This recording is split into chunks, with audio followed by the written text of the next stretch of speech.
In the previous episode, we spent a little time in Mesa Verde and Durango. We ventured into Cascade Canyon on a steam locomotive and were introduced to the beauty of the Rocky Mountains.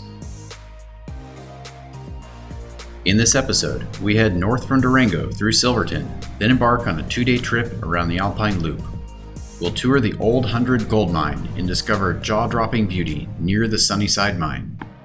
We started out by heading up the incredibly scenic $1 Million Highway to Silverton, which is an old mining town.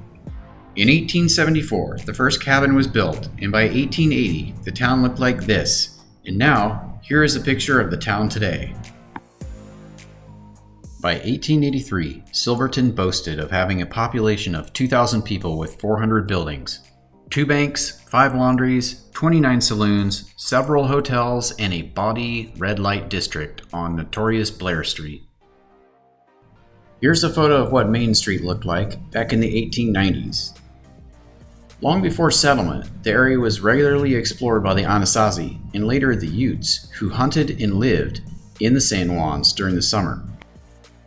In 1873, the Bruneau Agreement was signed, which exchanged 4 million acres, including the land that would become Silverton, for the Southern Ute Indian Reservation plus $25,000 per year. Mining camps were established immediately thereafter. After a quick stop for a few photos, we headed out of town as it was time to start our journey around the Alpine Loop Scenic Byway, which is a rugged 63-mile trail that requires high clearance and 4-wheel drive to traverse some sections. 2-wheel drive cars can likely make it from Silverton to Animas Forks, but not much further than that. Here is a map of the route that we plan to take around the loop. Points of interest are marked by blue and red pins. We start out at the lower left pin, which is Silverton, then follow the blue pins to the upper right, after which we'll take a left at Lake City and follow the red pins back to the left. The route features alpine tundra, beautiful mountain meadows, ghost towns, and relics of the silver mining era. There are 2 treacherous passes along the route. On the blue section, we'll attempt to go up and over Cinnamon Pass, which stands at 12,640 feet in elevation. On the red section, we'll need to climb up and over the 12,800-foot Engineer Pass in order to claim that we've conquered the Alpine Loop and earned the Jeep's first badge of honor. Despite the loop being 63 miles, we allocated 3 days so that we could explore as many interesting things during this Rocky Mountain expedition, and we were excited to get started. Our first stop was at Rasta Gulch to see the tramway that carried ore from the Mayflower mine to the mill.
Next up was our tour of the Old 100 gold mine, which was named after the German hymn Old 100th.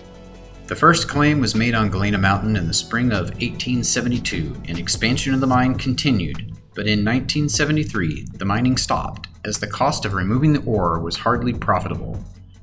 Throughout the years, an aerial tramway was built in order to haul ore from the mine down to the creek where it was picked up by the railroad.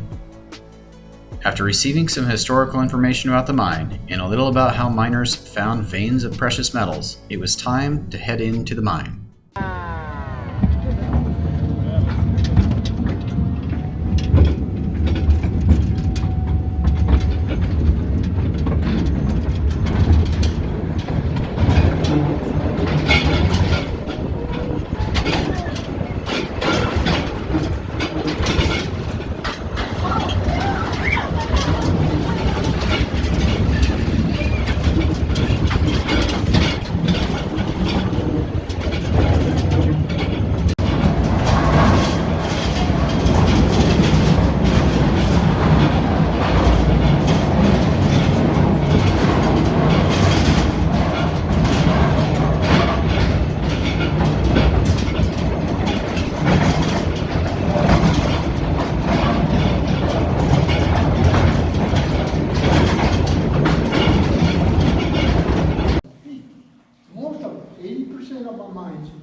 That's because up there it's tighter, and then vein comes out and shows its face.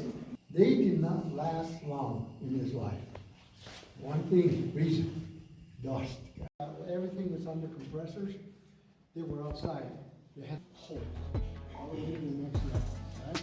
It's straight up. It's about 30 feet wide. After the tour, we panned for gold, but found only semi-precious gemstones, which are probably planted there, but we appreciated finding them nonetheless. We had a great experience on the tour. You can find a link in the description with more information. Time to move on to the ghost town of Eureka. Many prospectors lived here throughout the years, working in nearby mines and mills. This was also where the narrow gauge railroad picked up processed ore. On the hill in front of us is what is left of the Sunnyside mill, which processed ore from the nearby Sunnyside mine. This was one of the largest gold producers in the Silverton area.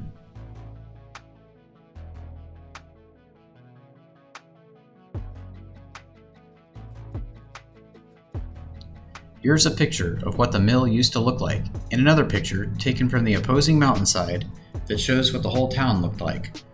Notice the smaller buildings to the left of the mill. Here's what's left of that building today.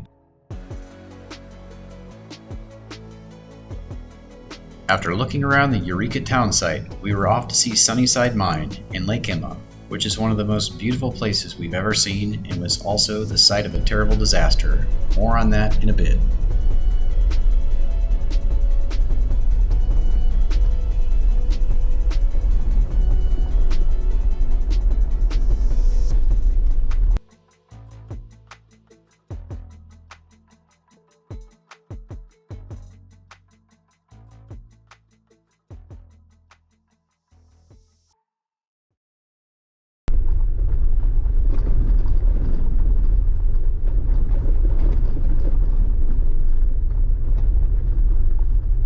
We arrived at Sunnyside Mine, and I was able to get a picture of one of the cutest animals ever created, the pika.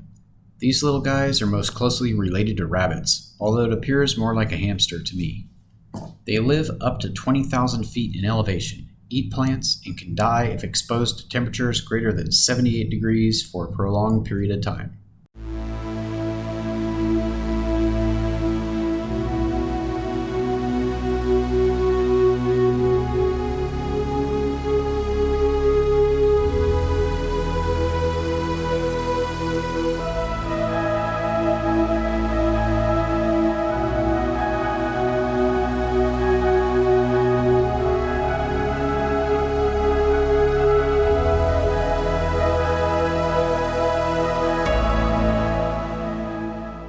On the left, you can see the road that I drove in on.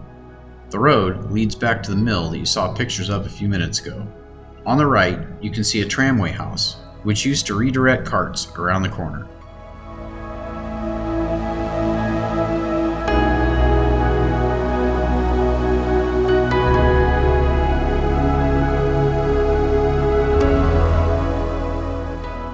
Here you can see that there are wood structures at each end of the tramway house. Now, notice the tramway tower in the circle on the opposite side of the gulch, which used to be connected to the tramway house and other tramway towers to get the ore from the mine to the mill.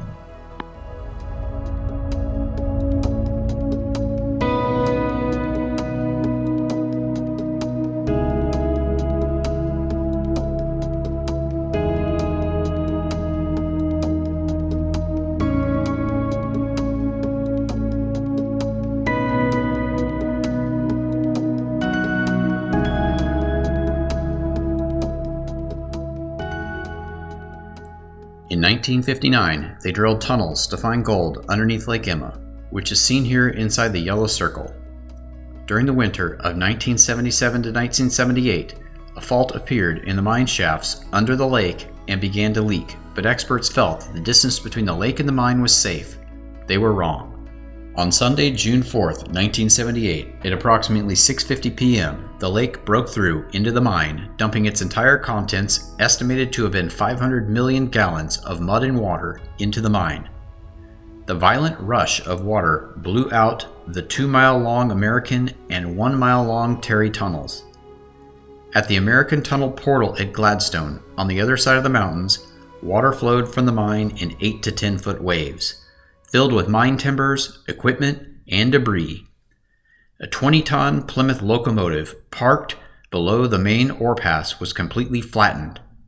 Fortunately, because this accident occurred on a Sunday, the mine was closed and nobody was working inside. Almost every day of the trip, I said something to the effect of, "This is the most stunning place I have ever flown my drone." I have no words to describe the beauty of this place.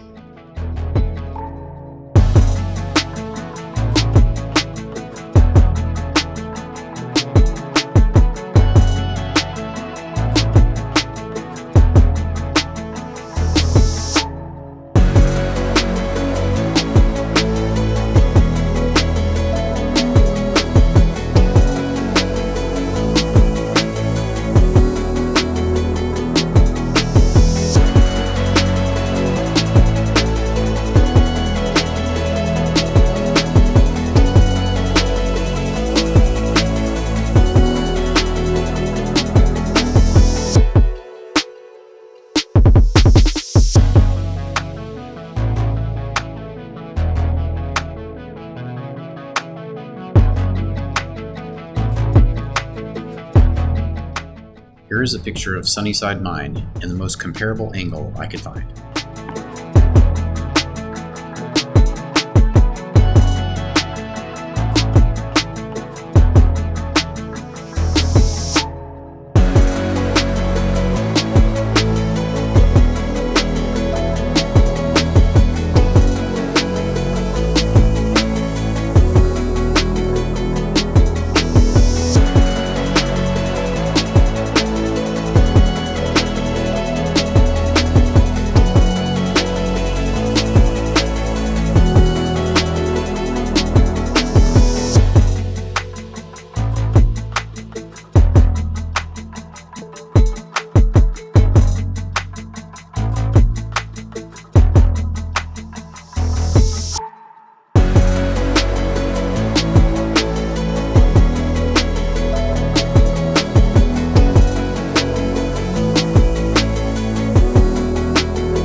In the 3 hours we spent visiting Sunnyside, there were a bunch of weather changes. I thought Arizona weather changed fast, but Colorado weather might change even faster. It rained, the sun came out, then the clouds rolled in and it rained again. Now it's sunny again. More amazing views were to be had on our way back to the main road.